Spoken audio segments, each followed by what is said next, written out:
Welcome to A Drop of Happy, where we focus on carefree, stress well, light and lively living while loving and reviewing entertainment art tidbits.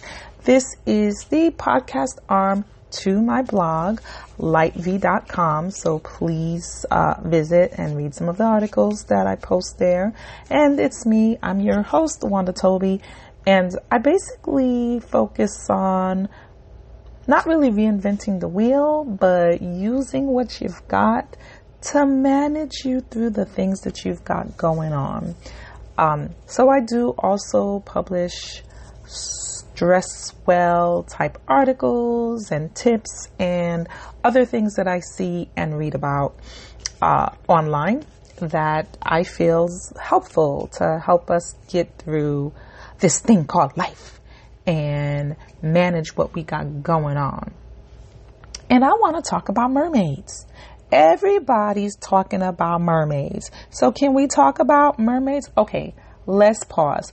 Everybody's talking about one mermaid in particular, which, y'all, it's just mind-blowing to me. It's just mind-blowing to me. Did someone say mermaid? Did someone say black mermaid?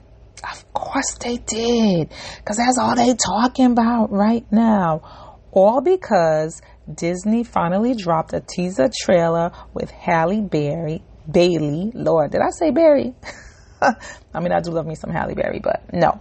Halle Bailey as Ariel. Now, let's pause and rewind, because when news broke out a year ago, 2 years ago, whatever it was, that she was gonna be Ariel. First of all, I had been following them from their days of YouTube. Huh, sister? Yeah. I've been following them from their days of YouTube. So I've been feeling them. I love their song. I have their album. I'm a little bit of a fan. So boom, let's get that out of the way. So I thought she was a perfect pick just from her voice and her look. And she was so much younger back then. So I was here for it. But the trolls and the racists came out in droves back then too. So now fast forward to 2022, September 2022, on Al Gore and Beyonce's internets, people got problems, right? I'm here for it. I mean, there is so much that I can say regarding the vitriol that is being directed towards this beautiful young lady's way, towards Disney, all that. And for what? Because she black? Like, I'm going to say this. Haters gonna hate. They are. They are. I'm going to say that. The Little Mermaid has been one of my favorite Disney princess stories, right? Since I first saw it, as long as I can remember. And I've been looking forward to watching Halle take over the role. Okay? And regarding the hate, all because of her skin color, I don't care what anybody else says. I don't care. Like I said, there's so much I can say on this, but I try to be in the light. I try to stay in the light. I will say one thing though. When you're used to being the norm in the baseline and something happens that's outside of that scope, racist. I ain't talking about white people. I'm talking about white racists. Go ape shit. Just bat ape shit crazy. Like, meanwhile, I love Cinderella. I don't care if they make her black. I just love the story. I loved Ariel. Meanwhile, black people have been loving stuff from the baseline forever because we didn't have a choice, right? We did not have a choice in the matter because, I mean, we just didn't have access to people like us or people of other cultures making things. Stuff has been being whitewashed for years, and we just, okay. So I don't care. I don't care if if she was real and she was white and it was germane to the story, I don't care. Make it blackity black, black, black. Okay, I'm gonna stop because I'm I'm trying to stay in the light, and this is not in the light. So let's go back. Let's talk about Black Mermaids. Y'all want to talk about Black Mermaids? Let's do it. Let's talk about Halle Bailey is beautiful.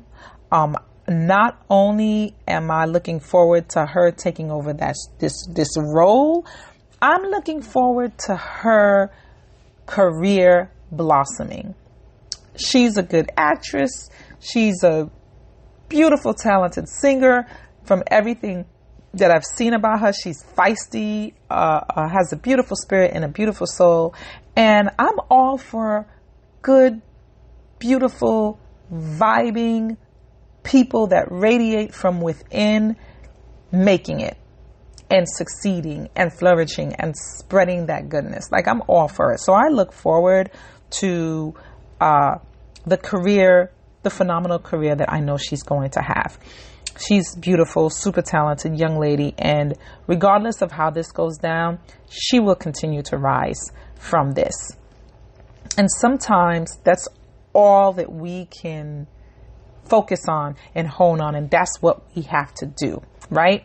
That's it. That's all we can do. That's what we got to do. So I am so here for it. But Black Mermaids, though.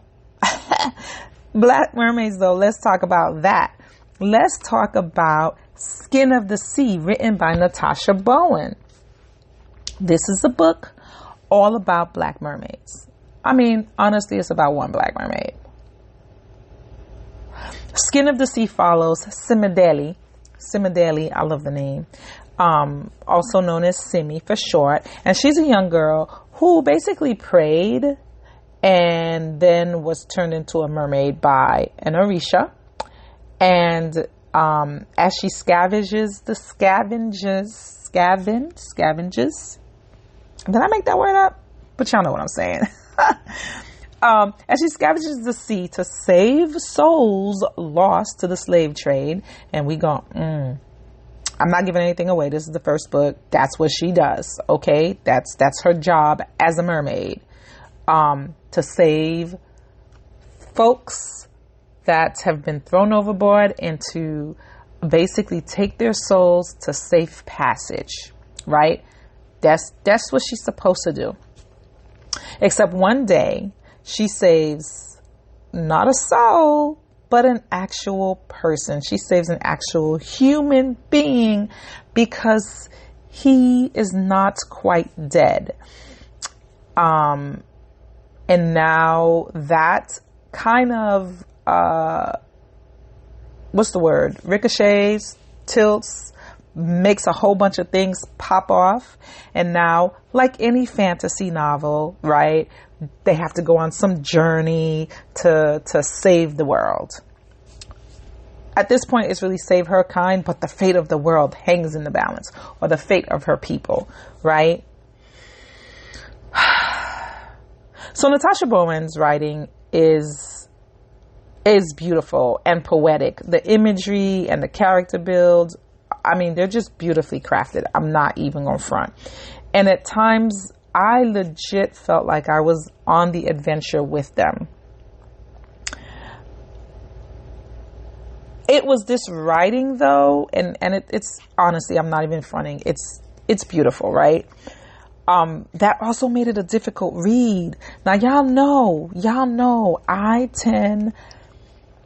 made a decision to try to not really watch things that make me sad, like drama, whatever. I'll do action. Y'all know I'll do action and sci-fi and disaster movies and stuff. I'll do those all day because there's a element of excitement, and it's not really real, you know, like, and I know this is fantasy, but it's fantasy that's rooted in something real, like drama. I know it's made up, but I just don't do it. And I don't be wanting to cry, like ugly cry. I don't be wanting to do that. And so it's like the double-edged sword because Bowen's writing pulled you in, right? The excitement and the action and the thrill, all of those were a joy to engage in, but there was also pain, right? Not only the pain because of why she was doing what she was doing, like what she was tasked to do was save souls that basically through the Atlantic slave trade, or the slave trade, were lost to sea. So her job was to save those, right? Which that in itself is so impactful and moving. But it wasn't only because of that. It's just their trials and tribulations. The characters in the book, trial and tribulation was like a lot. And you kind of felt it, like, oh my gosh, it's like, when are they going to catch a freaking break, right? Like it was one thing after another. So that was a little much and a little moving, but it also made the book so much better. Like Bowen's words flowed so smoothly and efficiently that they completely pulled you into the story. And so sometimes those things would sneak up on you. And at times my spirit felt the pain, and that was hard. But again, that contributes to how good of a book it was. Simi, the character herself, is a little annoying because heroes be doing stuff that annoys you. Like I'm gonna say that, but she was a phenomenal character. Is a phenomenal character. She's vulnerable yet powerful at the same time. Like she has attributes in water that makes her phenomenal, but on land, of course, she's vulnerable, right?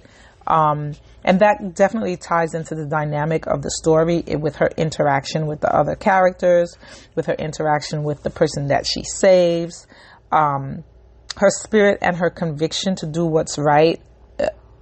Their strengths, but at the same time, they're kind of what got her into this mess in the first place. And they're what throughout the story has her make some tough decisions, okay? Now, for the sake of full disclosure, again, I partially only read this book because the cover is so beautiful. Like, I'm looking at it right now, and it's just, like, it's a beautiful cover. I cannot. So I was like, ooh, Mermaid, beautiful cover. Psh.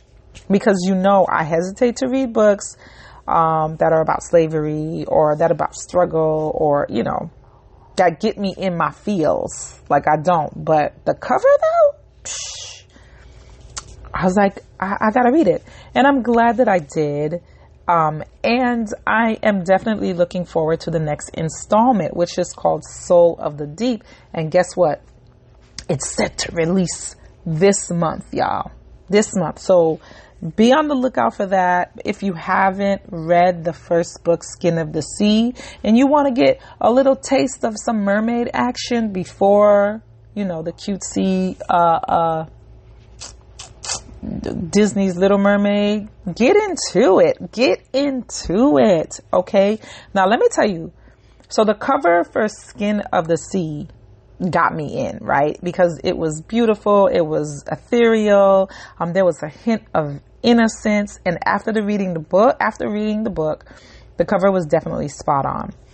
But in comparison, the cover for Soul of the Deep, whoa, it's grown, y'all. Like, it's grown.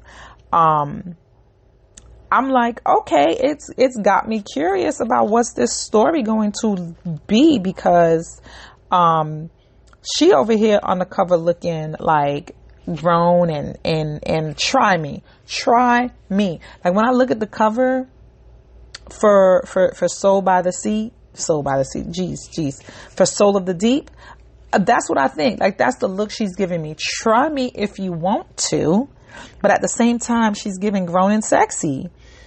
So I'm really curious about how this follow-up is going to go down. I'm looking forward to it. I'm pretty excited about it. Just as excited as I am about seeing The Little Mermaid, which also comes out very soon, but not soon enough. Okay, we gotta wait. We gotta wait a whole, not quite a year, but it's long enough. May 2023. So in the meantime, guess what? That's plenty of time to read about Simidelli. So I would definitely go out and get the book because it's a good read. I'm looking forward to the second one. But warning, it does have some, like, you gonna be like, what? You gonna be in your feels. It has some rough patches, but it has some successes as well. So definitely go out and get it if you haven't, and have your little dip of melanated mermaid before the live action of The Little Mermaid comes out. All right, check back with me. Thank you for listening. Spread the word. I'm Wanda Toby, and this is A Drop of Happy. Remember to live light and stress well.